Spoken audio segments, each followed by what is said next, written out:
ስራ ሲባል ጆሮ የምትይዙ እንጀራ ቀይ አይመቸኝም፣ ቢጫ አይመቸኝም፣ የሱቅ አይመቸኝም፣ ቤት ካልተጋገረ የምትሉ ሰዎች ማን ሰርቶ ትበላል? ዝቅ ብለህ ስራ፣ ላብህን አንጠባጥብ፣ ጎንበስ ቀና በል፣ ውጣ ውረድ። የእጅን ስራ ይባርካል። ከሰይጣን ቀጥሎ ሰነፍ ነው የሚያስጨንቀኝ በጣም ማለት ነው። አይመቸኝም። ስራ አይደለም የጠፋው፣ የሚሰራ አእምሮ ነው የጠፋው። አይመጥነኝም የሚል ቋንቋ አለኛ ጋር። ቡና አፍልቶ መንገድ ላይ መሸጥ፣ ጫማ መወልወል ይመጥነናል። ከሱ ተነስተን ፎቅ እንሰራለን። 6 ቀን ሰርቶ በሰባተኛው ቀን ምን አለ? አረፈ ይላል። በሰባተኛው ቀን እግዚአብሔር አረፈ የሚለው ቃል ደክሞት አይደለም፣ ስራ ስለጨረሰ ነው። አንተ ስራ ሳትጨርስ እንዴት ትተኛለህ? ወፍራም ብርድ ልብስ ለብሰህ ትራስበ ሪሞት ወስደህ ቲቪ እየቀየርክ እንትና ቻናል ከዛ እሱ ዳቦ እንዲያመጣልህ ቱማጋይ ጭንቅላቱ ተቃጥሎ አእምሮ ተቃጥሎ እንቅልፋቶ ወጥቶ ወርዶ ተሰድቦ ተገፍቶ እሱ ዳቦ አምጥቶልህ ለመብላት አንተ ጥቁር ሪሞት ይዘህ ከቻናል እንትና ወደ ቻናል እንትና እያደረክ ካልሲ አጥልቀ ብርድ እንዳይነካ ከሰል ምናምን አቀጣጥለ እዛ ውስጥ ሙቀት በሙቀት ሆነ እሱ በብርድ ተመቶ እውነትህን ነው።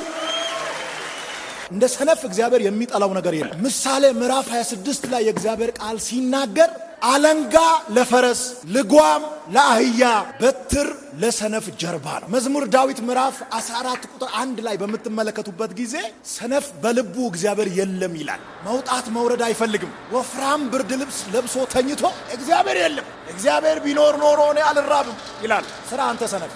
እኛ ክርስቲያኖች በስራ እንታወቃለን። እኛ አማኞች ስንጀምር እንደ ዓለማውያን በ100 ሚሊዮን አይደለም የምንጀምረው፣ በ10 ብር እንጀምራለን። የእግዚአብሔር አብሮነት ከኛ ጋር ስለሚሆን ከ2 ዓመት በኋላ አስመጪና ላኪ እንሆናለን። አስደናቂ የሆነ ጉብኝት አንዳንድ ሰዎች ቤት ይሆናል። በዚህ ዓመት ትንቀሳቀሳላችሁ። በዚህ ዓመት ትንቀሳቀሳላችሁ። በዚህ ዓመት ትሰራላችሁ። በዚህ ዓመት ታገለግላላችሁ። ትወጣለህ፣ ትገባለህ። በእምነት ትወጣለህ፣ ትገባለህ። እግዚአብሔር መውጣትንና መግባትን ይባርካል። እግዚአብሔር መውጣትንና መግባትን ይባርካል። እኔ መሮጥ የሚፈልግ ሰው ካለ ክንፍ አውጃለሁ።